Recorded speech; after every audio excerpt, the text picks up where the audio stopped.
What's going on, guys, and welcome back to Footy with an Edge. Manchester United have just been embarrassed 3-0 by Bournemouth at Old Trafford on a day where we had the opportunity to go level on points with Man City in 4th place. What a terrible, flat, and weak performance from United today. Honestly, the players and Ten Hag should collectively be reimbursing the Old Trafford fans that watched that game, because they absolutely let the badge down today. Since Sir Alex's departure 10 years ago, Man United have become a record-breaking club.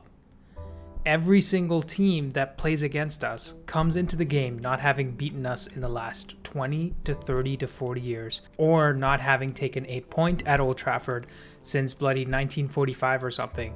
And then they not only break that record, but they absolutely destroy us in the process. How did that game finish 3-0 today after us having such a positive start in the first 30 to 35 minutes in an attacking sense? I'll tell you how. This team has absolutely zero fight in them.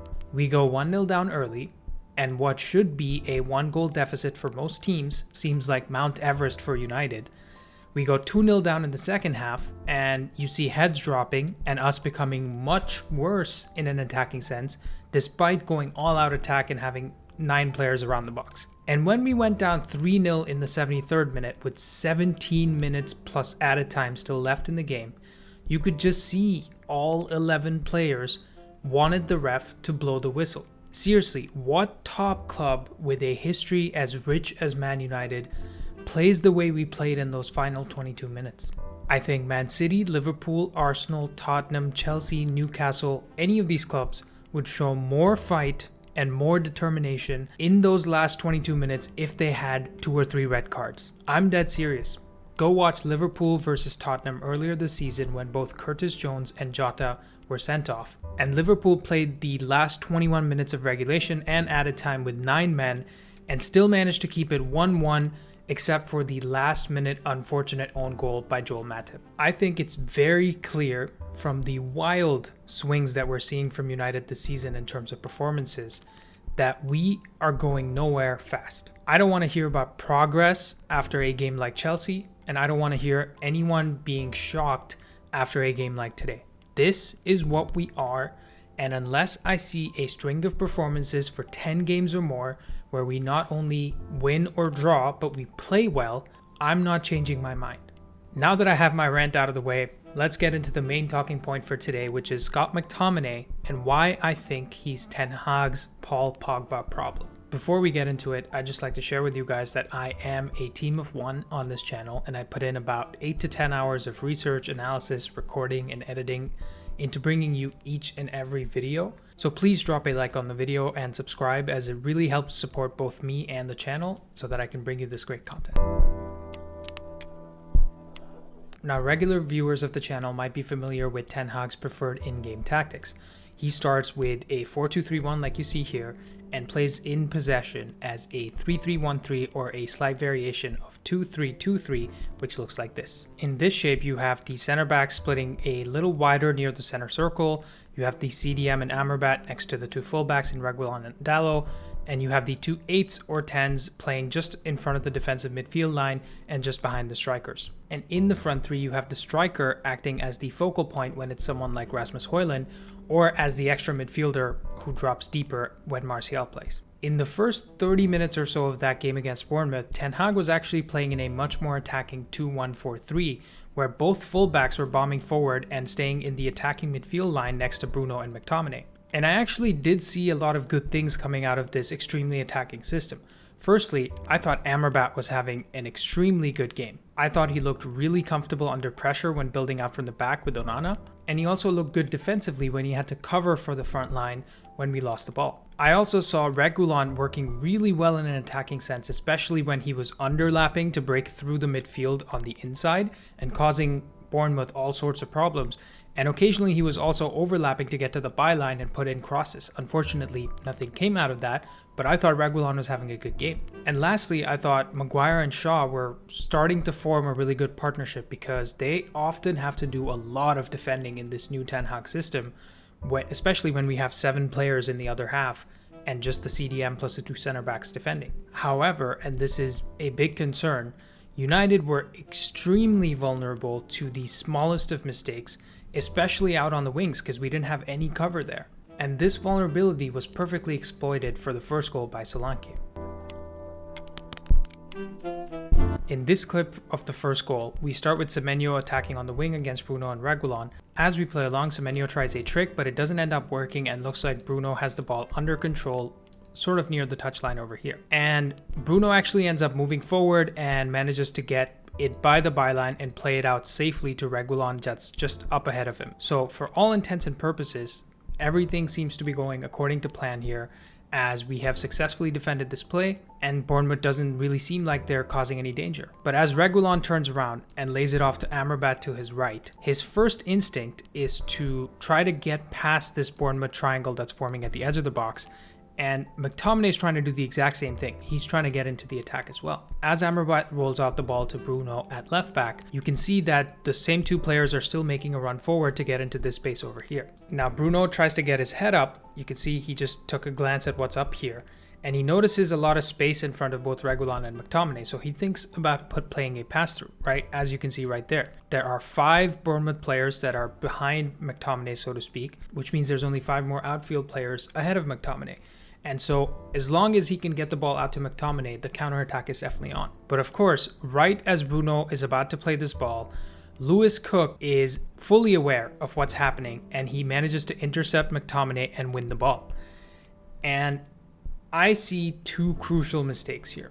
First, Bruno literally put his head up to scan what's up ahead, and he must have seen that Cook is not that far away from McTominay before making the pass. But this mistake from Bruno is rather obvious, right? It's a bad pass. The second mistake, and the one that pisses me off the most, is that McTominay literally has no idea what's around him. I have some screenshots here for you, but you can also go back and watch the last 20 seconds or so on slower speed through YouTube. Look at how McTominay scans right here, once ahead of himself, and then immediately he scans once behind himself. And then just as Bruno's about to play the ball, he scans ahead yet again. So he knows that Cook is coming. Someone explain to me where the urgency is from McTominay to get to this ball. All he needs is a tiny touch to get the ball beyond Reguilon, and we're clear through on the counterattack. Because once Lewis Cook is out of the way, that's 6 players from Bournemouth that you've already passed, which means it's Reguilon, Dalot, and our 3 forwards against them. It's a 5v4. And you might be thinking that I'm being harsher, but let me explain why I'm not. Scott McTominay is playing against a 3-man midfield of Justin Kluivert, Ryan Christie, and Lewis Cook. In that play that we just saw, both Kluivert and Christie are both ahead of McTominay, and McTominay is kind of in this space over here. So Lewis Cook is the only person, his only counterpart, that is still active in the game, right? The only person who can influence him in any way. And he also scans him twice. So despite all of that, he doesn't sense the danger that is lingering. He doesn't sense the looming danger and doesn't know what to do about it. And that's what frustrates me about Scott McTominay. I just feel like Kobbie Mainoo, Casemiro, Amrabat, and even Bruno just get something on that ball in that scenario because they're aware of the danger looming behind them. And of course, those 2 mistakes in that scenario lead to Cook running down to the byline, passing it to Solanke, and Solanke scores. 1 defensive mistake, 1 goal conceded. In our second clip, we see some more of Scotty McSauce in action, starting with Reguilon on the ball deep in our own half. And you can see that McTominay is again in a really advanced position beyond the Bournemouth midfield and beyond the Bournemouth attack. So again, there's only the back line to contend with if McTominay can turn and perhaps do something with the ball. As McTominay receives the ball from Reguilon, he gets pressed from all sides by 4 Bournemouth players, as you can see right here. So he decides that the easy pass is to Garnacho out on the left-hand side, and he's well within his rights to play that pass. But of course, he ends up horribly under-hitting that pass, and the ball is easily intercepted by the Bournemouth right back Smith, and Bournemouth have another counter-attacking chance. In fact, this is the play where Solanke hits the post in the second half around the 39th minute. That could have easily been a goal on any other day. Now let me take you back to this moment before McTominay makes that pass to Garnacho and talk through my issues with McTominay in this situation. My first issue is that McTominay always looks for the safe pass. If it were up to him, he would just play sideways passes till it gets to the box when he finally shoots forward at goal. I'm serious. Next time he plays, pay close attention to his comfort level when he's on the ball or even when he's showing himself for the ball. He will always only ask for it when there's another United shirt nearby so he can play a short pass and run forward. Anytime there's even the slightest amount of pressure on him, just like it is here, he's just trying to get rid of the ball like his feet are on lava. So it comes as no surprise that he makes the mistake of underhitting this pass to Garnacho in this scenario. My second issue here is that McTominay has absolutely zero ball carrying abilities for a box-to-box midfielder. Forget Frankie de Jong, even Kobbie Mainoo, Casemiro, Van de Beek, Hannibal Mabry, all of them have at least some confidence to poke the ball around the corner and run into this space between these two players so that he can make something happen. That's all you have to do sometimes in a situation like this. Take a chance. And if it doesn't pay off, Bournemouth have the ball in their own defensive third, so no harm done. Just the fact that McTominay is terrified of doing anything fun, creative, exciting, or risky on the ball makes him an extremely predictable midfielder. I guarantee you guys that Iraola would have told his players to attack McTominay whenever he's on the ball, because all of his clips in action will show you that he doesn't like to hold on to the ball for more than 2 seconds. He plays all of his passes short and sideways, and he doesn't know how to spin you if you get really tight to him. So despite all of the glaring issues in his game, what the hell is Ten Hag actually doing with McTominay in the team?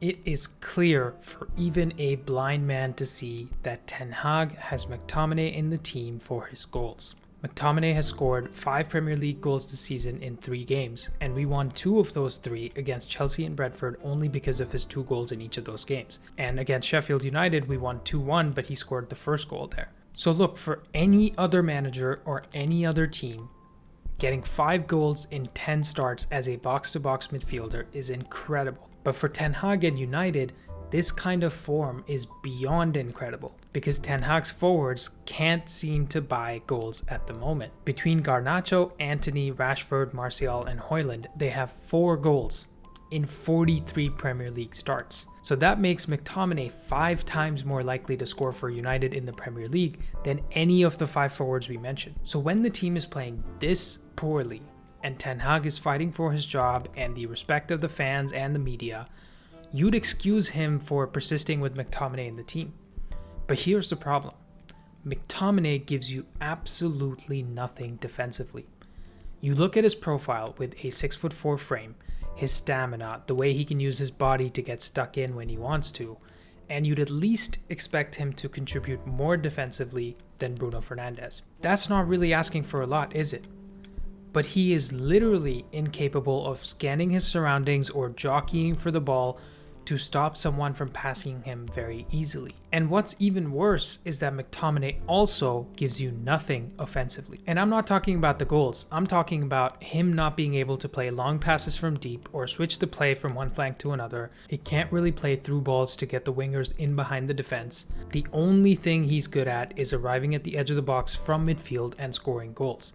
I mean, surely a retired Frank Lampard can do that for United if he played right now. How can we have such a limited player starting in our team consistently just on the hope that he scores? And this is kind of where the Paul Pogba comparisons start to come in. We spent 7 seasons as a fan base trying to unlock Paul Pogba. Play him as a 10, play him on the wings, take away his defensive responsibility, and he will be great in this team. These are all the things people said about Pogba. And while some of them might have been true, fundamentally the issue with Pogba was that his skill set didn't fit perfectly into any position across the midfield or the attack. He was really creative with amazing dribbling ability but wasn't fast enough to play as a winger. He had really good hold-up capabilities due to his frame and physicality, but wasn't great at finishing inside the box, so he couldn't play as a striker. And he was terrible defensively, so he wasn't really good as a CDM. The only place left for him was at 10, but even here, you wouldn't get the best out of Paul Pogba because you'd be taking away his deep-lying playmaker abilities, like the switch of play, the long through balls in behind, all the things that he was really good at. So Paul Pogba was actually perhaps best suited as a CDM or a box-to-box 8, as long as he could defend even a little. But he couldn't do that, and that's why he wasn't the amazing success that we wanted him to be. And McTominay has kind of a similar problem. He doesn't fit well into any one position in the midfield or the attack. In fact, after the Chelsea game, some people were wondering if McTominay should start as a striker because they don't really know what should be done with him. And guess what? Ten Hag is in exactly the same boat. He starts McTominay in the hope that he scores 1 or 2 goals and gives us a good start. And when he plays poorly, or even makes the exact mistakes that lead us to conceding, he leaves him on because he's 5 times more likely than anybody else in our team to score. Erik ten Hag has huge problems on his hands if he's going to keep doing this, because McTominay is not a get out of jail free card. He's a win you 1 in 5 games card at best, and a get the sack card at worst. I'll tell you what though, I bet Ten Hag wishes he had Paul Pogba instead of McTominay in this team right now, because at least Pogba created chances and could dictate play from deep to free up Bruno a little more. What do you guys think? Is McTominay worth dropping even if it means we score no goals in the next 3 games and draw 0-0? Who else would you play in the midfield instead of Scott McTominay? Get in the comments with your thoughts.